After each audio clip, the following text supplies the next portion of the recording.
In today's video, I'm working with our Sea Glass Summer Junk Journal Kit to create a no-sew journal that's very beginner friendly. Welcome to another Phantom Charm Studios tutorial. My name is Tammy. I'm a longtime paper crafter and scrapbooker, and now I make junk journals. On this channel, I'm exploring ways to use stuff you've found, stuff you've accumulated, and stuff you may want to print yourself, and use everything in fun and creative ways in junk journals. If you like that kind of thing, please hit the like button, subscribe to the channel, and hit the red bell so you'll know when I upload new videos. For my journal, I printed the two cover options I want to use. This beach scene will go in the front and the flowers will go in the back. I also printed one of the pattern papers from the kit onto cardstock. I'm going to use this paper for the binding of my journal. If you missed it, I have a video on the channel doing a full walkthrough of this Sea Glass Summer kit. So if you're interested, I'll have that video linked in the description box below, along with a link to the kit in our Etsy shop. I've already printed the papers I want to use in my journal and they are ready to go. I mentioned in the walkthrough video that I have to scale my papers at 95% to get the half pages to print correctly. So the image shrinks down by 5%, and when it prints, I get these white borders all the way around. If I print at 100% scale, I can't get an even print that includes the entire image. That's a trial and error everyone needs to do on their own printer because every printer is different. I just wanted to explain that's what I'll be showing you with my papers. So this is what my half pages look like when I print them. I don't like the white border, so I trim that off. And because of that, my finished journal isn't going to be the full 5.5 by 8.5 inch size. Mine ends up being about 5 1/8 by 8 inches. I do the same thing when I print my covers. I print them at 95%, so they will be the same size as the papers inside the journal. If I print the covers at 100%, they would be bigger than the journal pages, and that's not what I want. Once I trim off the white edges, my half papers look like this one here. The rest of my pages are already inked and folded, but let me show you on this last page what I've done to prep all of my pages. I'm going to grab my bone folder because we're going to fold this paper in half. If you're new to printables and new to junk journaling, by the way, welcome to all the beginners. I love it when people discover paper crafting of any kind. I've only been junk journaling for about 6 months myself, so I'll be sharing everything I'm learning as a scrapbooker turned junk journaler on this channel. Back to my printables, whenever you see a darker line like this, it indicates a fold line or a cut line. If you wanted to cut this paper in half to give you two images, you do it along this line. Here's a different printable. On this corner pocket, you can see the fold line here between the printed pattern part and the flap. That darker line is where you would fold to create the pocket. So on this half page, I'm going to line up my corners before I try to fold. Just in case the paper wasn't cut exactly straight, I don't want to fold down the center until I line up the corners. Holding the paper in place with the corners lined up, I'll place my bone folder down and crease the paper. This is going to help prevent any uneven edges, and hopefully you won't have to refold it. And if you do get uneven edges and it bothers you, you can try to refold the paper, but I wouldn't cut anything at this point. After the journal is glued together, if you still have uneven edges that bother you, that's when you should cut them off. For now, just try to get a better fold or leave it be. I'm happy with how this looks. So now I'm going to grab some ink and ink around the outside edge. I'm using Tim Holtz Distress Ink in the color Frayed Burlap. I love distress inks for this, but you can use any ink in your stash in any color you want. This frayed burlap isn't a super dark brown, and it's a good match back to some of the brown tones in my papers. Using an ink applicator tool, I'm going to apply the ink all the way around the outside border and along that center fold line. Not only am I trying to get some ink around the front edge of the paper, I'm also applying ink to cover up the white core of the paper. If the white core doesn't bother you, don't worry about doing that. I like to ink over that white core and give the borders of my journals more of an aged look. I also try to get a little more definition in the corners with a little extra ink. If I didn't mention this before, all of my half papers were printed on regular copy paper. I save the premium cardstock for printing all of the ephemera sheets. After I get all the outside edges, I'm going to fold my paper and go up one side with the ink, turn it to the other side, and go back down that center line lightly to get ink on both sides because that center line will be visible in every spread. I've repeated the same process with all of the papers I want in my journal. I'm going to fold this back the other way now, and we're going to glue the white sides of the papers together. I'm going to flip through all of the papers I've chosen for my journal and talk through how I like to do this and what order I'm putting the pages in. My first spread will be these flowers and this breezy deck scene. I personally do not like to cover up all of these scenes in my journal. I try to leave one or two pretty pages alone. So that means I'm not going to glue pockets or add other things to one of these pages. What I might do is add a paper clip for loose ephemera, but it can be removed and I can still see one of these scenes. After a spread with two scenic pages, I like for the next page to have a background like this wood grain. Here, I could add pockets or a belly band or other ephemera and tag. Next to it is another scene with a seagull that I can decorate or leave alone. The next spread has ocean waves crashing and another plainer background paper. I wouldn't mind covering both of these, so this is another spread that could have pockets or belly bands or flip out cards. The next spread has a journal page for writing. I've added some scenic pages, some background pages, and now a writing page. The next spread is now back to scenic papers, and more than likely, I'm only going to cover one of these pages with pockets and ephemera. And the next spread has a plainer background paper that I would add a pocket or a belly band to. It's meant to hold ephemera and be decorated. The next spread has a background paper and another scene. I'm not following a formula necessarily.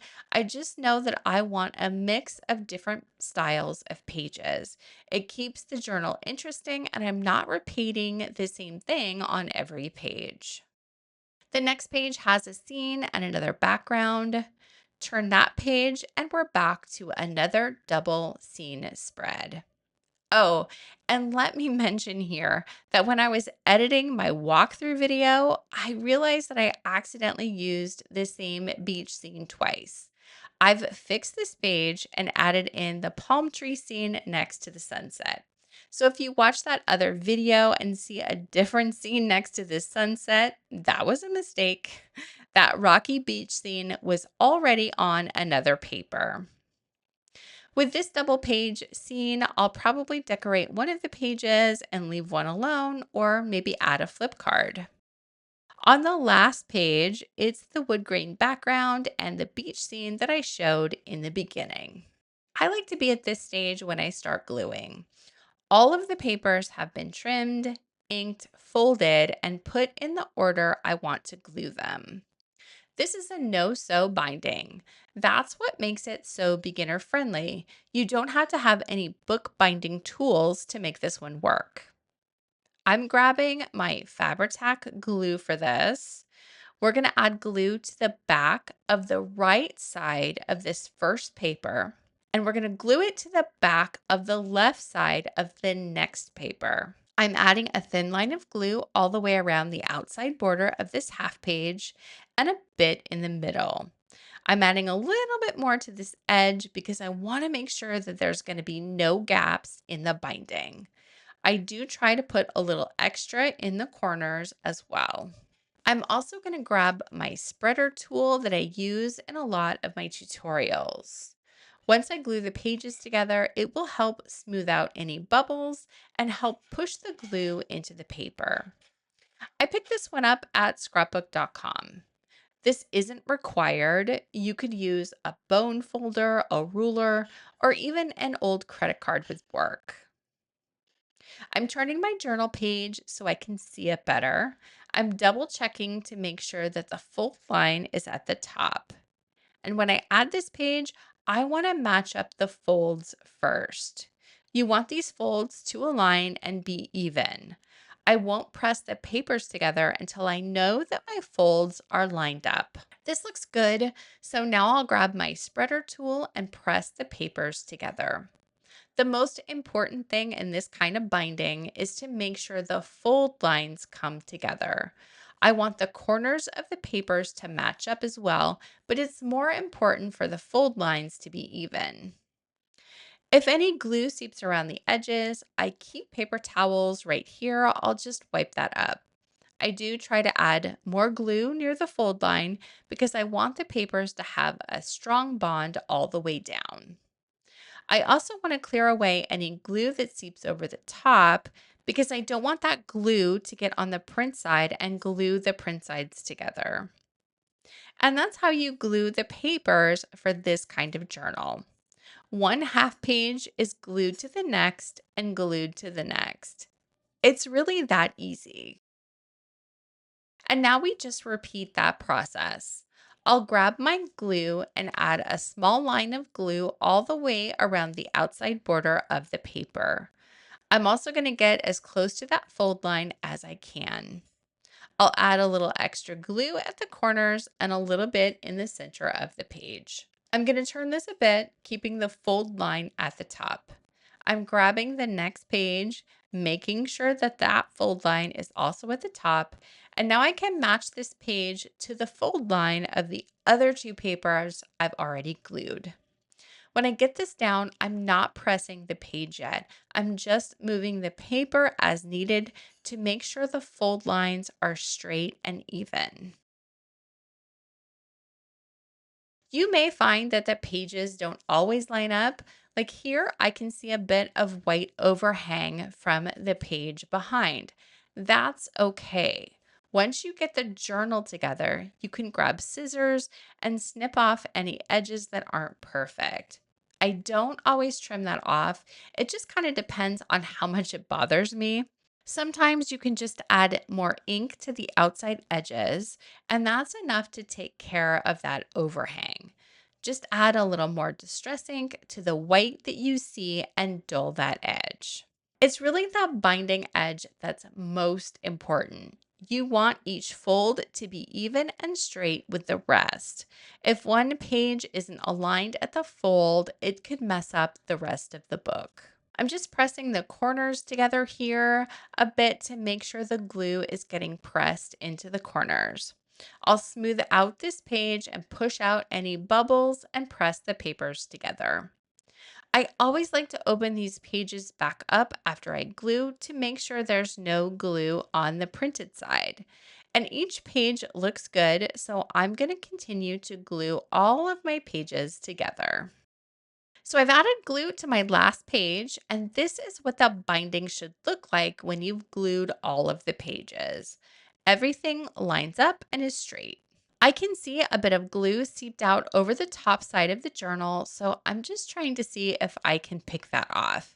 It's a good idea to go back and open up all of your pages to make sure there isn't any glue on the printed side keeping any pages together. You want to do that now before the glue is totally dry. Here's the paper I want to use as a cover to wrap around the binding. I will need to trim this a bit because this paper is a full 8.5 by 11 inches. And my journal is only about 8 inches tall because I print my half papers at 95%. So I'm going to need to trim that down a bit. I'm also going to grab a ruler to measure how thick my journal is. You'll want to do this as well if you've added more papers or less papers than I did. My journal measures about 1/4 of an inch. So I'm going to cut my paper at 1 1/4 inches. That leaves me with 1/4 of an inch for the binding and approximately a 1/2 inch on each side to attach to the covers. However wide your journal is, you'll want to add an inch, and that's how wide you'll cut your binding paper. I'm going to get my trimmer out and cut my paper. Here's my binding strip, and what I want to do is loosen this strip.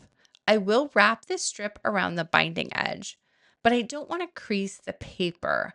I just want it to curve around each side. To make this more pliable, I'm just kind of curling up the sides a bit. If you wanted to get out a scoring board, you could add a gusset, scoring at a 1/2 inch in from both sides. But I don't have mine handy, so I'm not going to do that for this journal. I'm just trying to get that curve into the paper so that when I glue it down, I'm not going to get so much resistance. You're not going to see much of this pattern itself after we attach it. On my journal, it's just 1/4 of an inch that will show. All this paper will do is cover up all of our paper folds. There are other ways you could do this. You could add a wide strip of lace over these folds. You could add a strip of fabric. And if you don't have anything in your stash, you could always ink up the binding to cover up the white paper edges. I think this is in good shape now, and that will get attached to the covers shortly. But before I forget, I do want to add in a chiffon ribbon for my closure. I found this at Hobby Lobby in a pack of 2. This one is a pastel aqua color and it's perfect for all of the sea glass tones in my journal. I love that it already has the frayed edges and looks a bit distressed. I just grabbed my pinking shears to cut off this edge better. The zigzag edge will help prevent more fraying at the ends and gives the ribbon a nice clean finish. I have these on hand to cut fabrics, but you could also cut paper with them if you want to create a zigzag edge. Let me cut off this end too, and then the ribbon will be ready to glue down. If you ever want to add chiffon or sari silk or lace or any kind of ribbon as a closure for your journal, you want to glue it down here at this stage before you do anything with your covers. The ribbon will get glued down, and then our paper binding or whatever binding you want to use will sandwich the ribbon in and keep it in place. And it's only going to show on the ends once we add the covers. If you forget to add the ribbon before you add the binding cover, you can cut shorter pieces and just sandwich the ribbon at the open end of the journal. You'll end up using less material that way, so it's your option, whatever you want to do. I'm using the full length and it's going to wrap all the way around my journal. I'm just making sure the ends are even and lined up so that I don't have to cut any more off. I like to use Fabri-Tac to glue any kind of fabric. I'm just eyeballing the placement. This is close enough to the center for me. If you want to get out a ruler and find the actual center, go ahead and do that. I'm putting a good amount on here because I don't want the ribbon to move once I get the cover over the top. I'm just laying the ribbon down in the glue and pressing that in gently with my spreader tool. This will be wet for a moment, so I want to give that a few minutes to dry before I turn the journal over and do the same thing on the other side. Both sides of my ribbon are glued, so now I can add the binding cover. I'm adding a line of glue up against the binding edge, and then I'll wrap the paper over each side and press this end into the glue. I have the other end under the journal to hold it in place while I glue this side down. Because I've curled that paper a bit earlier, this paper should wrap around the binding pretty well. And I'm just pressing the paper into the glue and holding down each side until it's attached. Before I do the other side, I grabbed a couple of binder clips and a clamp. I can see that the paper is already coming up on this end a bit, so I'm going to add a little more glue. This probably isn't necessary because I'll be gluing the top cover over this and it's not going to matter. This part wouldn't show, but I still want to make sure there's enough glue here to attach my binder wrap. Turning my journal over, I'm going to glue this side as well. Add a line of glue as close to the binding edge as I can and press the cardstock wrap into the glue. I'm adding binder clips around the binding and I'm going to let this dry for a few minutes. Rather than keep pressing it down myself, the clips can help do it for me. And this is where you'll want to have a little patience and just wait for the glue to dry. My binding is dry now, so I'm pressing open the page to give my binding a little bit of give and make sure that the journal is going to lay flat. I'm going to do the same thing with the last page of the journal. Gently press this page connected to the binding wrap down and make sure the page will lay flat.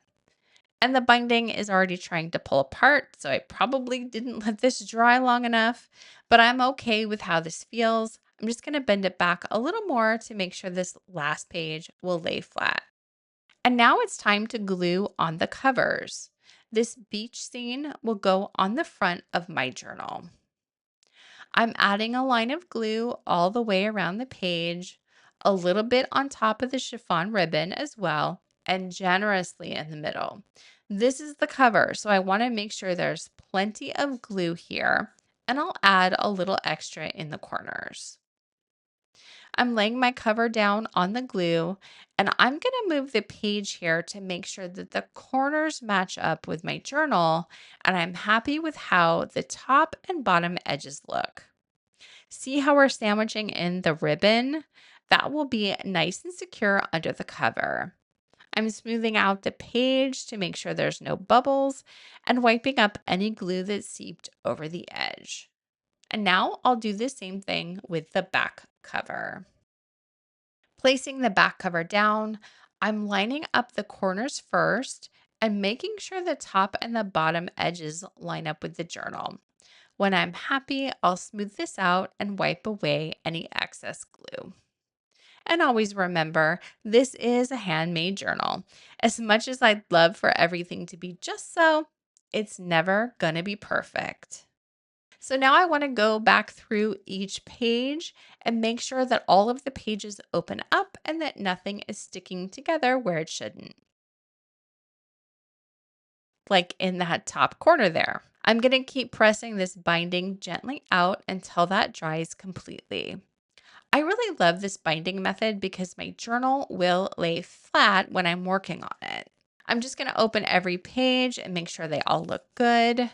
On the last page, I'm still gently pressing that down to give it some give into the binding so that my page will lay flat. I'm happy with where we are, so I'm going to put my clips back on and I'm going to let this dry overnight.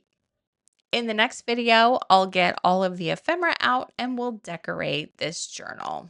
Thanks so much for crafting with me today.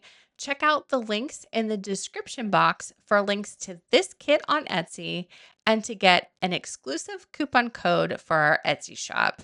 We also have freebies up on Ko-fi. I'll see you in the next video.